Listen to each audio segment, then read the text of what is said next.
बिस्मिल्लाहिर्रहमानिर्रहीम। तो बच्चे हमारा क्लासिफिकेशन वाला जो चैप्टर है वो कंप्लीट होता है। अब हम लोग आते हैं अपने रिमेनिंग कॉन्सेप्ट्स पे जो आईजीसीएसई के बायोलॉजी के कॉन्सेप्ट्स थे। अब उसमें हर चैप्टर का इंशाल्लाह मैं इस तरह नाम लिखा करूँगा। चैप्टर 1 सेल्स जो हम लोगों ने किया था वो कंप्लीट चैप्टर आपने रिवाइज करना है क्योंकि वो सारा आईजीसीएसई में है। लेकिन विद दैट चैप्टर थोड़ा सा जो ये कॉन्सेप्ट है आपने ये भी साथ रिवाइज करना है, ठीक है। अब इसके अंदर अगर आप लोग देखो तो हमें वही सेल की एक टिपिकल शेप दी गई है और सेल के अंदर वही सारे स्ट्रक्चर है जो हम लोगों ने लर्न किए हुए हैं पीछे। लेकिन इसके अंदर ख़ास बात ये है बच्चे कि जो सेल के हम लोगों ने स्ट्रक्चर पीछे लर्न किया था उसके अंदर हम लोगों ने देखा था कि हमारा बाहर सेल सरफेस मेम्ब्रेन है, उसके बाद साइटोप्लाज्म है, उसके बाद न्यूक्लियस है, न्यूक्लियस और ये सारे हम लोगों ने कॉन्सेप्ट्स पढ़े थे पीछे।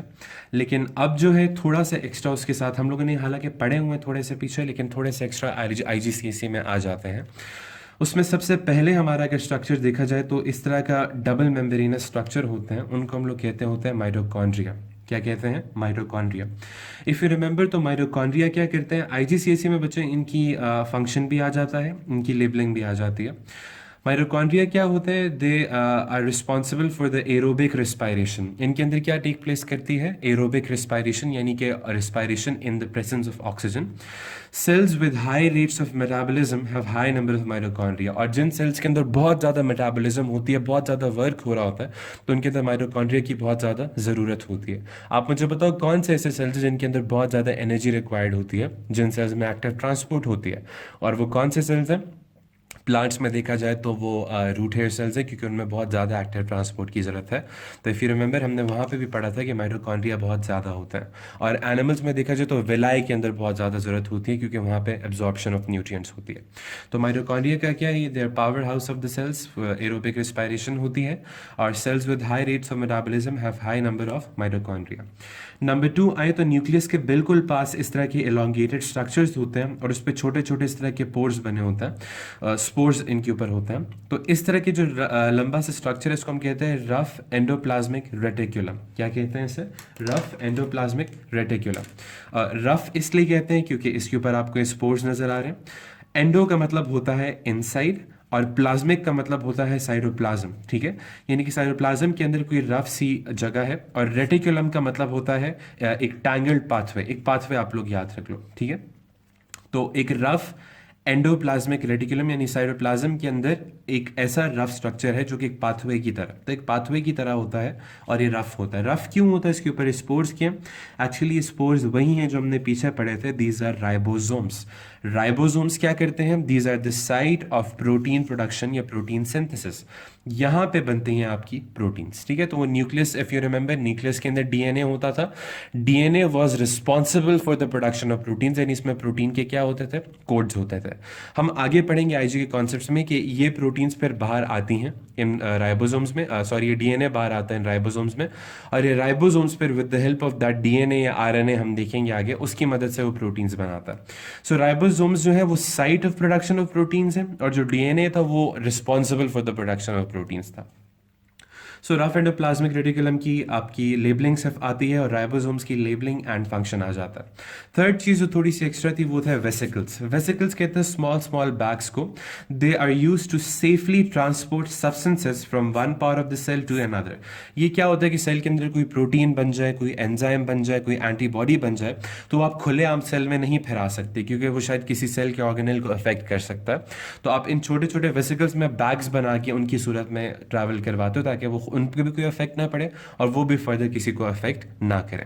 तो वेसिकल्स का ये काम है। इनकी आपकी लेबलिंग भी आ सकती है और इनकी साथ में फंक्शन भी आ सकता है। तो ये तीन चीज़ें एक्स्ट्रा थी जो आपके चैप्टर नंबर 1 सेल्स के अंदर थी। बाकी सारा कोर्स डिटो कॉपी वही है जो पीछे हम लोगों ने पढ़ा।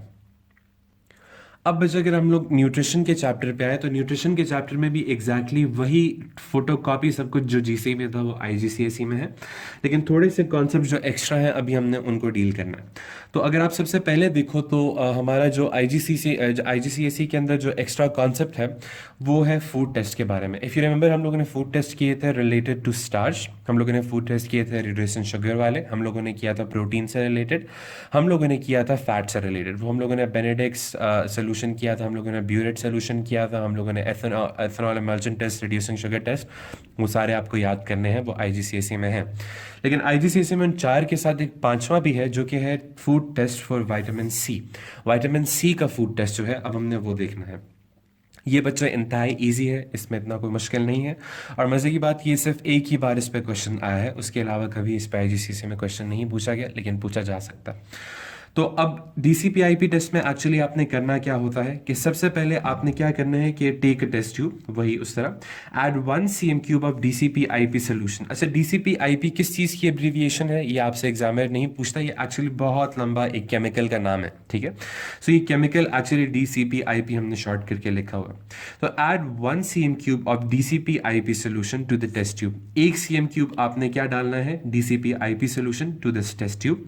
फिर add a small amount of food sample as a solution. फिर आपने जो फूड सैंपल टेस्ट करने के उसमें विटामिन सी है या नहीं है, आपने वो थोड़ी सी अमाउंट डालनी है। लेकिन टू बी श्योर तो आप लोग बता दो कि आपने सपोज चूंकि 1 cm³ है तो आप 0.5 cm³ डाल दो विद द हेल्प ऑफ पेपेट।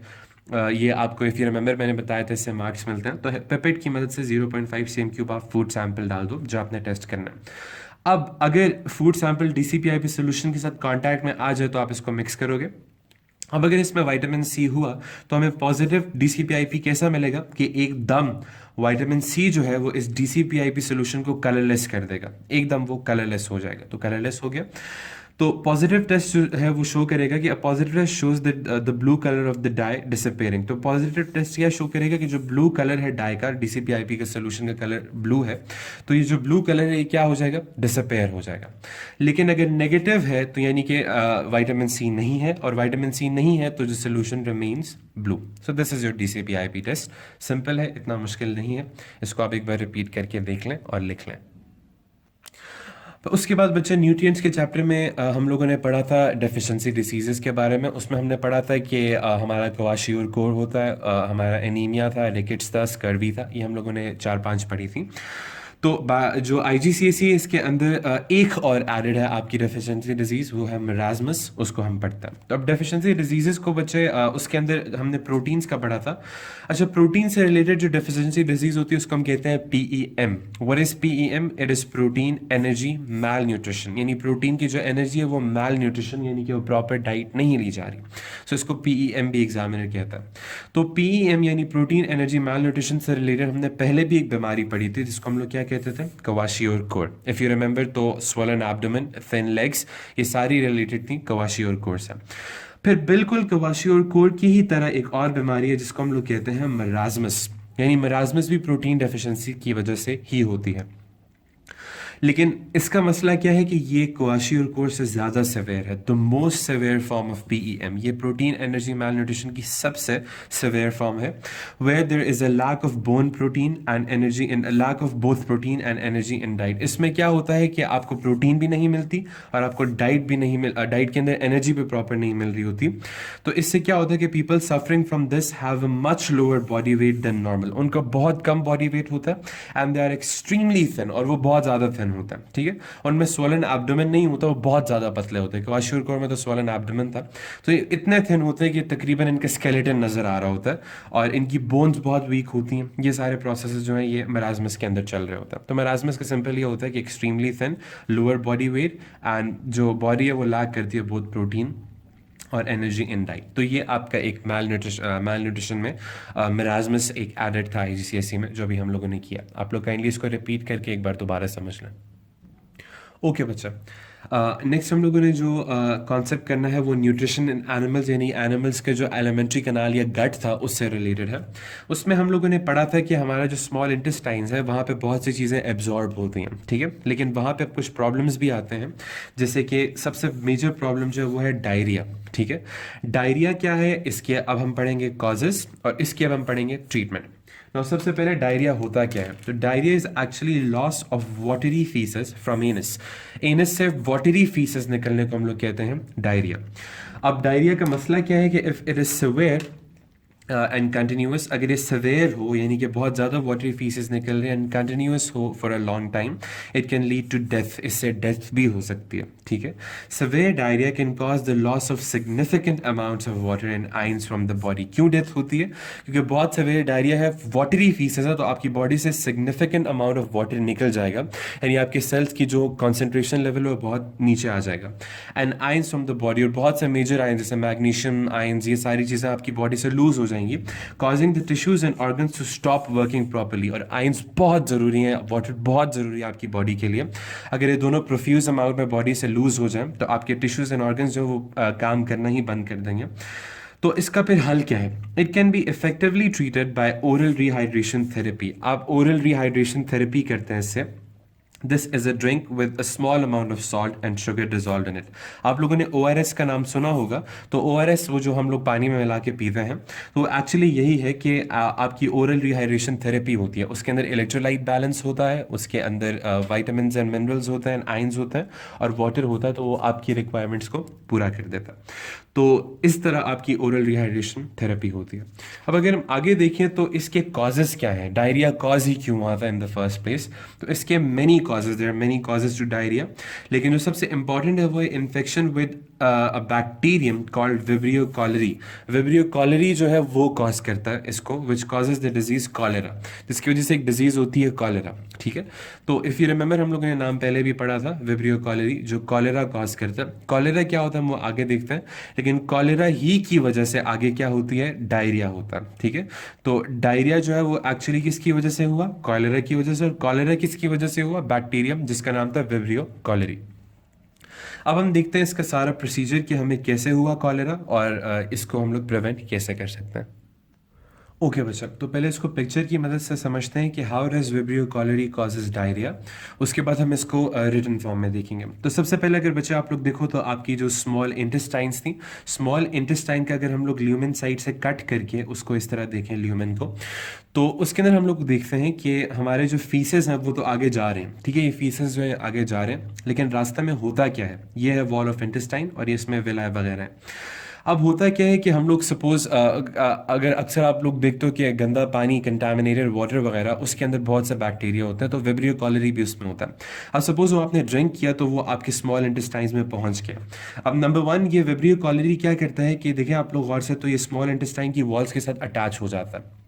जब स्मॉल इंटेस्टाइन की वॉल्स के साथ अटैच हो जाता है तो एक टॉक्सिन रिलीज करता है। अब उस टॉक्सिन का नाम क्या है वो कोर्स में नहीं है। तो जब वो टॉक्सिन रिलीज करता है तो वो टॉक्सिन एक्चुअली क्या करता है कि वो सारा जो इसकी वॉल्स हैं इंटेस्टाइन्स की, इसकी वॉल्स के अंदर से वो निकालने शुरू कर देता है क्लोराइड आइंस। तो जो क्लोराइड आइंस हैं वो सारी बाहर आने शुरू हो जाती हैं, ठीक है। तो जो क्लोराइड आइंस है वो सारी अपनी तरफ खींचने शुरू कर देता है, और जब क्लोराइड आइंस सारी अपनी तरफ खींचने शुरू कर देता है विब्रियो कॉलरी टॉक्सिन की मदद से, तो क्लोराइड आइंस सारे बाहर आ जाते हैं। जब क्लोराइड आइंस सारे बाहर आ जाते हैं तो आप लोग एक बात गौर करोगे कि जो हाई क्लोराइड आइंस की वजह से बाहर वाटर पोटेंशियल क्या हो जाएगा? लो हो जाएगा। और अंदर सारे क्लोराइड आइंस आपने निकाल दिए, बहुत थोड़े बच गए, तो अंदर वाटर पोटेंशियल क्या होगा? बहुत कम होगा। तो वाटर भी फिर मूव नहीं करेगा, तो वाटर भी मूव करेगा from region of high water potential towards the region of lower water potential by the process of osmosis. तो आप देखोगे कि वाटर भी सारा क्या कर रहा है? बाहर मूव कर रहा है। तो पहले इसने अटैच किया, टॉक्सिन रिलीज किया, टॉक्सिन की मदद से इसने सारा क्लोराइड आइंस बाहर निकाले। क्लोराइड आइंस जब इसने बाहर निकाले तो क्लोराइड आइंस बाहर निकलने की वजह से वाटर भी बाहर आ गया। अब जब वाटर भी बाहर आ जाएगा, क्लोराइड आइंस भी बाहर आ जाएंगे, तो आपके ब्लड के अंदर बहुत कम वाटर और मिनरल आइंस रह जाएंगे, जिसकी वजह से सेल्स जो है वो डिहाइड्रेट होकर मर भी सकते हैं। So this is the process जिसकी वजह से आपको, अब देखो वाटर सारा भर गया आपके इंटेस्टाइन्स में, तो फीसेस के साथ वाटर मिल के आगे चला जाएगा। तो इन अदर वर्ड्स दोबारा क्या हो गया यहाँ पे? डायरिया हो गया, ठीक है। तो अब इसको हम लोग वर्ड्स की मदद से देखते हैं कि वो क्या होगा। तो सबसे पहले आप लोग देखो तो कॉलेरा कॉज कैसे होता था कि इंजेस्टेड बाय फूड और वाटर। विब्रियो कॉलरी कैसे इंजेस्ट होता है? फूड के जरिए या वाटर के जरिए इंजेस्ट होता है बॉडी में। उसके बाद if it enter small intestines, अगर ये आपकी स्मॉल इंटेस्टाइन्स में एंटर कर जाए, it can cause illness in the following वे। तो ये इस तरह आपको इलनेस कॉज करेगा। कैसे करेगा? अब हम उसकी डिटेल्स देखते हैं।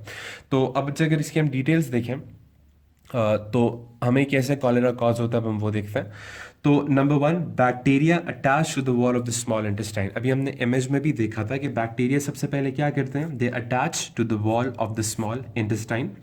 Number 2, they produce a toxin, ये एक टॉक्सिन प्रोड्यूस करते हैं which stimulates the cells lining the intestine to release chloride ions, जिसकी मदद से क्या होता है कि सेल्स सारे अपने क्लोराइड आइंस इंटेस्टाइन में फेंकना शुरू कर देते हैं from inside the cells into the lumen of the small intestine and lower the water potential. और जब आइंस इतने ज़्यादा हो जाते हैं स्मॉल इंटेस्टाइन के ल्यूमेन में तो वहाँ पे वाटर पोटेंशियल ऑटोमेटिकली क्या हो जाएगा, कम। अब जब वाटर पोटेंशियल बाहर कम तो सेल्स में ज़्यादा, तो water starts to move out of the cells, पर वाटर भी निकलने शुरू हो जाएगा into the intestine via osmosis. तो ऑस्मोसिस की मदद से वाटर भी सारा निकलने शुरू हो जाएगा। Large quantities of water are lost from the body, इसकी वजह से क्या होगा कि बॉडी से बहुत ज़्यादा वाटर निकल जाएगा in watery faeces, while the blood contains too little chloride ions and water, और ब्लड के अंदर बहुत कम क्लोराइड आइंस और वाटर रह जाता है, ठीक है। तो इस तरह डायरिया दोबारा कॉज हो गया। तो अब इसको रोका कैसे जाए, इसका आगे हल क्या है? तो बच्चे, कॉलेरा चूंकि एक बैक्टीरियम से कॉज हुआ है तो क्या लेनी चाहिए? एंटी बैक्टीरियल ड्रग्स यानी एंटीबायोटिक्स लेनी चाहिए। नंबर 2, कंटामिनेटेड वाटर नहीं पीना चाहिए, ठीक है। तो क्लीन वाटर पिएं। वाटर को कंटामिनेशन से कैसे बचाएं वो हम आगे देखेंगे। तो ये सारी चीज़ें जो है ये वाटर के पोल्यूशन से हमें बचाएंगी और कॉलेरा और डायरिया वगैरह से बचाएंगी, ठीक है। तो ये हमारे कॉन्सेप्ट है जो न्यूट्रिशन एंड एनिमल्स से रिलेटेड था। अब नेक्स्ट हम देखेंगे ट्रांसपोर्ट एंड एनिमल्स से रिलेटेड।